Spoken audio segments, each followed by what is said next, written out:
എന്താണ് മാന്ത്രികത എന്ന് പലർക്കും ഭയപ്പാടോട് കിട്ടി മാത്രമേ അത് കേട്ടിട്ടുള്ളൂ.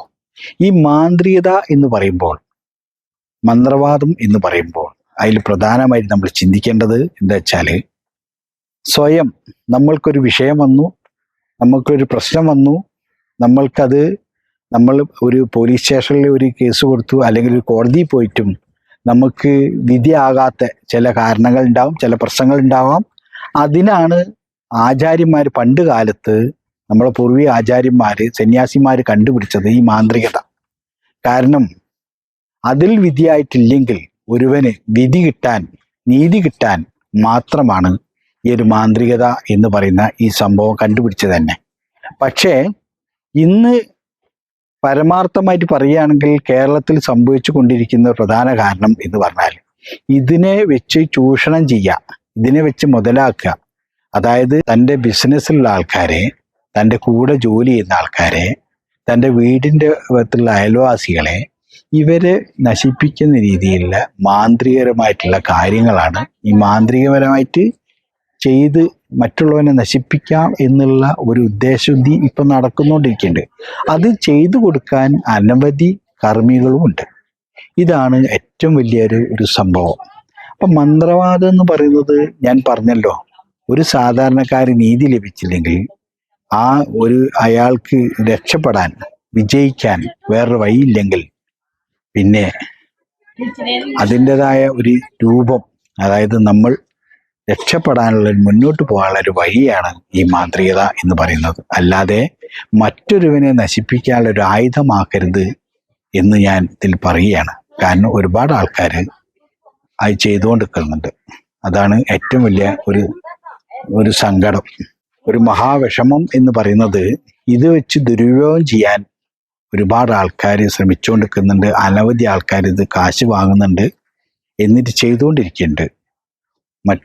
ഒരുവനെ നശിപ്പിക്കുന്നതിൽ വളരെ സുഖം കണ്ടെത്തുകയും അതിന് വളരെ സന്തോഷവാനാകുകയും, പണമുള്ളവൻ പണമില്ലാത്തവനെ അതായത് തൻ്റെ നീതിക്ക് കൊണ്ടുവരാൻ ഉപയോഗിക്കുന്ന ഒരു കർമ്മമായി മാറുകയും ചെയ്യുന്നുണ്ട്. ഉദാഹരണം പറയാണ്, എനിക്ക് ഒരു സ്ഥലം വാങ്ങാൻ, ഉദാഹരണമാണ് കേട്ടോ, എനിക്കൊരു സ്ഥലം വാങ്ങാൻ ഞാൻ വിചാരിക്കുമ്പോൾ ആ സ്ഥലം അയാൾ തരൂലെന്നും അതെനിക്ക് കിട്ടൂലെന്നും ബോധ്യമാകുമ്പോൾ ഞാൻ ചെയ്യുന്ന ഒരു എളുപ്പ വഴി, അയാളെ ഈ സ്ഥലം എനിക്ക് തരാൻ വേണ്ടി മാന്ത്രികപരമായിട്ട് വശ്യം ചെയ്യുന്നു, അയാളെ നശിപ്പിക്കാനുള്ള കർമ്മങ്ങൾ ചെയ്യുന്നു, അയാളെ ബുദ്ധിമുട്ടാക്കുന്നു, അയാളെ കർമ്മം നശിപ്പിക്കുന്നു.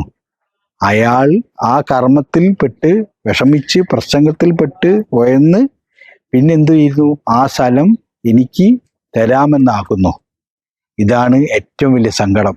ഇത് നടന്നുകൊണ്ടിരിക്കുന്ന ഒരു പ്രവൃത്തിയാണ്. അതൊരു വേദനിപ്പിക്കുന്നത് തന്നെയാണ്. ഇത് ഓരോ മനുഷ്യൻ്റെ ഏറ്റവും വലിയ സങ്കടം എന്താ വെച്ചാൽ, സ്വയം രക്ഷപ്പെടാൻ, അതായത് ഒരുത്തനെ നശിപ്പിച്ച് ആകരുത്, ഒരുത്തൻ്റെ ശാപം പേടിച്ചാകരുത് നമ്മൾ രക്ഷപ്പെടേണ്ടതെന്ന് ആദ്യം നമ്മളൊരു തീരുമാനം എടുക്കണം. അല്ലാതെ മറ്റൊരുത്തനുണ്ടാക്കിയ ഭൂമി, മറ്റൊരുത്തന് കിട്ടിയ ഭൂമി നമ്മൾ സ്വന്തമാക്കണം എന്ന് വിചാരിച്ച് ചെയ്യുന്നതൊന്നും നിലനിൽക്കൂല. അത് ഇന്നല്ലെങ്കിൽ അടുത്ത തലമുറ, അല്ല അതിൻ്റെ അടുത്ത തലമുറയിൽ അത് നഷ്ടപ്പെടും, അല്ലാതെ അനുഭവിക്കും. ഇതിന് മറുപടി പറയേണ്ടി വരും എന്നുള്ളതിന് ഒരു സംശയം വേണ്ട. കാരണം പ്രകൃതി എല്ലാം നോക്കി കാണുന്നുണ്ട്, മഹാസത്യം എല്ലാം നോക്കി കാണുന്നുണ്ട്. അത് നമ്മൾ മനസ്സിലാക്കേണ്ടതുണ്ട്. അതുകൊണ്ടാണ് മാന്ത്രികതയെ നല്ല രീതിക്ക് ഉപയോഗിച്ചില്ലെങ്കിൽ കർമ്മിക്കും കർമ്മം ചെയ്യിപ്പിക്കുന്നവനും തിരിച്ചടി ഉണ്ടാവും എന്നുള്ളതിന് ഒരു സംശയം വേണ്ട. അതാണ് നമ്മൾ മനസ്സിലാക്കേണ്ട ഒരു പ്രധാന കാര്യം. ഇപ്പോൾ മനുഷ്യൻ്റെ പ്രത്യേകത എന്താ വെച്ചാൽ, മുന്നോട്ടുള്ളൊരു ചിന്താഗതി ഒരു ആൾക്കാർക്കും ഇപ്പം ഇല്ല. കാരണം 5 വർഷം കഴിഞ്ഞാൽ എൻ്റെ സ്ഥിതി എന്താണോ, 10 വർഷം കഴിഞ്ഞാൽ എൻ്റെ സ്ഥിതി എന്താണോ, എൻ്റെ മക്കൾക്ക് എന്ത് സംഭവിക്കും, എൻ്റെ തലമുറേൻ്റെ സ്ഥിതി എന്താവും, ഇതൊന്നൊരു ചിന്തയില്ല. എനിക്ക് രക്ഷപ്പെടണം, എനിക്ക് നന്നാവണം, എനിക്ക് മറ്റുള്ളവരുടെ ഇടയിൽ പേര് കിട്ടണം, ഞാൻ നല്ല നിലയെത്തണം.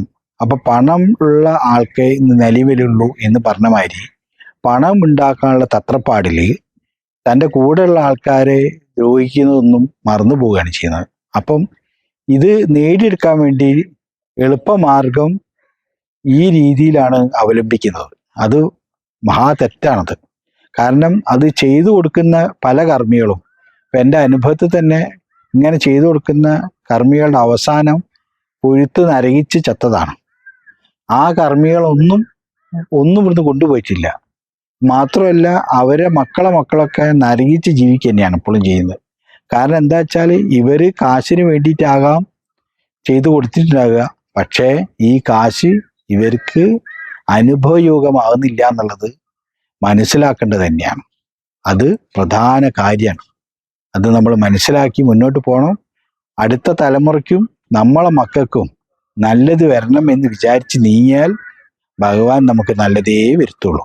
തലമുറകളെ ബാധിക്കുന്നത് എങ്ങനെയാ വെച്ചാൽ ഈ കർമ്മശാപം എന്ന് പറഞ്ഞ സംഭവമുണ്ട്.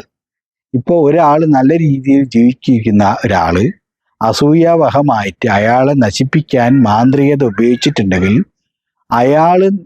അയാളുടെ ആ വിഷമങ്ങൾ, അയാളുടെ വേദനകൾ, അയാളും അവരെ കുടുംബങ്ങൾ അനുഭവിക്കുന്ന ദുരിത കണ്ണീരിന്റെ ശാപപരിണിത ഫലം ഈ കർമ്മം ചെയ്ത ആൾക്കും കർമ്മം ചെയ്യിപ്പിച്ചവനും അനുഭവിക്കാതെക്കില്ല.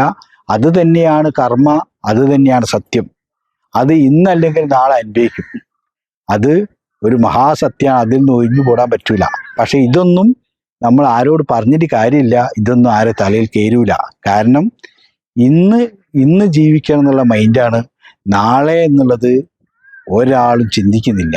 ഇതാണ് ഈ ജനങ്ങളുടെ ഒരു സ്വഭാവം എന്ന് പറയുന്നത്.